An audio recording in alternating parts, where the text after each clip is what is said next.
I want to start out and just as I've kind of updated our team throughout the week, as you guys have heard as well, I'm sure, just continued relief to hear the positive news coming out of the Demar situation, and it's been on our minds all week. We've talked a lot about it as a team, and we've got so many guys around here, all of our players, all of our coaches, all of our organization, just thinking and supporting the Buffalo Bills organization, their coaches, their players, and most importantly, Demar and his family. So to get these kind of updates, I know for everyone out there has been very positive, but for us as well. So I continue to wish him all the best now in his recovery, and sounds like he's off to a heck of a start.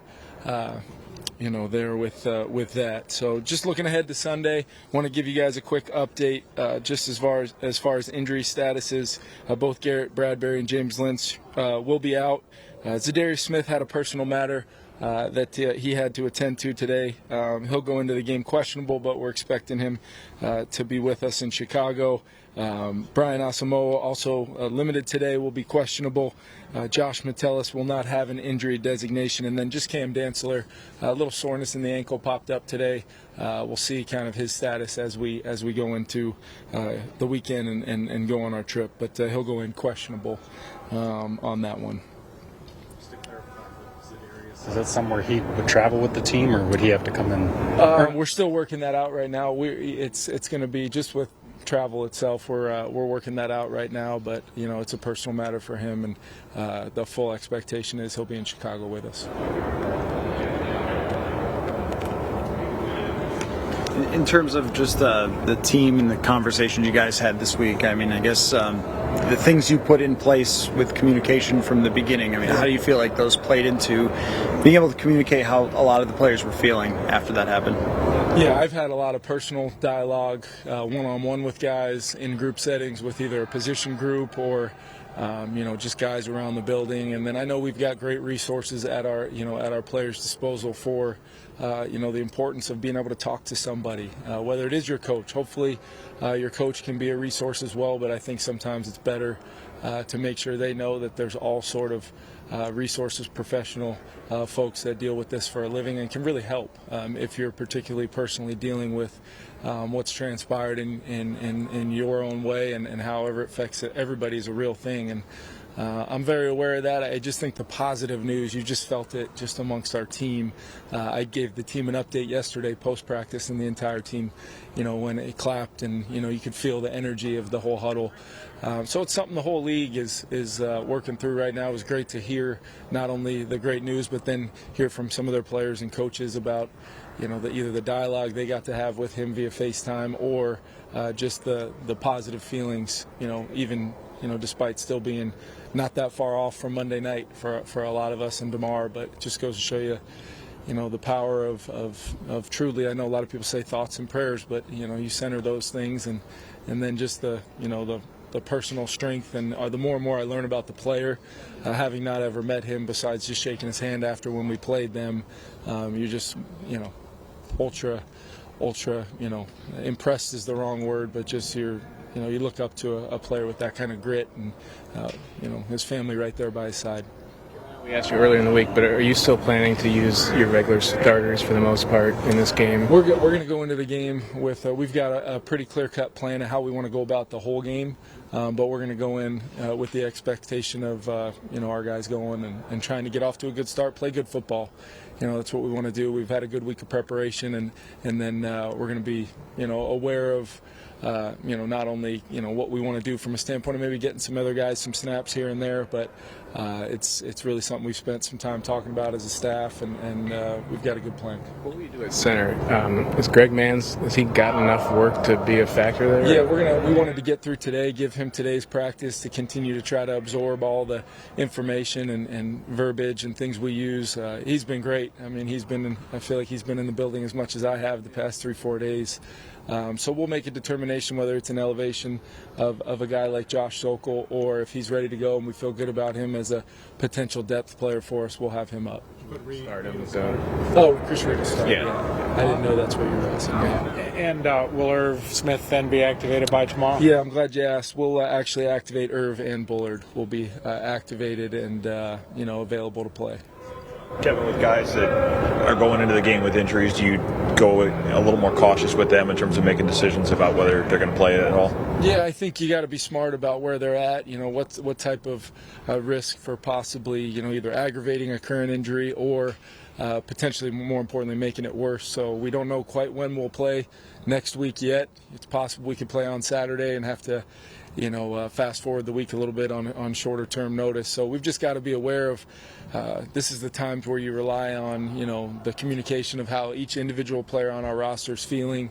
It's been a long season for a lot of guys, played a lot of snaps. So as you guys have seen over the last few weeks, we've tried to look at some of those snap counts and get some players in, to alleviate those high numbers on certain players, but also take a look and allow some of our younger players to continue developing, on the big picture of where they're at in our organization. So, Ben, we're looking at all that right now and just making sure, we'll do what's in the best interest of our football team. We're going to Chicago to play a team that we know will play incredibly hard. They play well at home there. So we want to go try to be, give ourselves the best possible chance to win while also being smart from a competitive standpoint of where we hope to go here starting next week. How do you see Irv fitting in? This is a kind of a different type of situation. Yeah. Even if he wasn't starting before, he was number one on the depth chart, and now he's not number one on the depth chart. So how do you see him kind of fitting in this new tight end configuration? Yeah, I think it's unique from a standpoint of, to get a player of Irv's caliber back at this point in the season. And he's worked so hard and been in, every single day, either with his rehab throughout the process or in the meeting room and just watching him throughout this, just commit, total pro. He's a player that I'm excited about. You can talk about depth charts and how you have to list it, but when you get into different personnel groupings, however many tight ends you want to have on the field, to have a guy like that joining TJ and Johnny is a real positive for our football team. Kevin, how would you assess this defense right now with almost a full season to look at it? Yeah, I think the positives have really been turning the football over and being opportunistic with trying to be, one of our core principles is being all about the ball, either offensively and especially defensively, to go get the football and try to take away some possessions. We want to be +2 every week.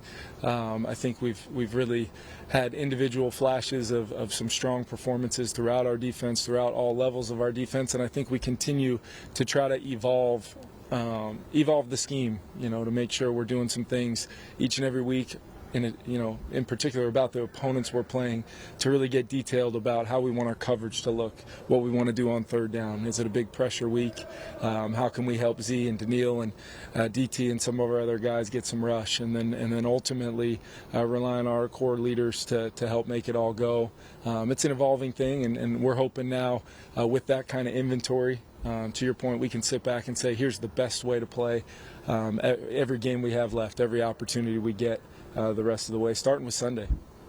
Justin talked a little yesterday about the conversations with you about just working off Sunday offensively and with them. How important has that dialogue just between you guys been this week, but also just all year? Yeah, all year it's been great. I give him so much credit. He's grown so much. Just such a special player, such a competitive player. He works so hard at it.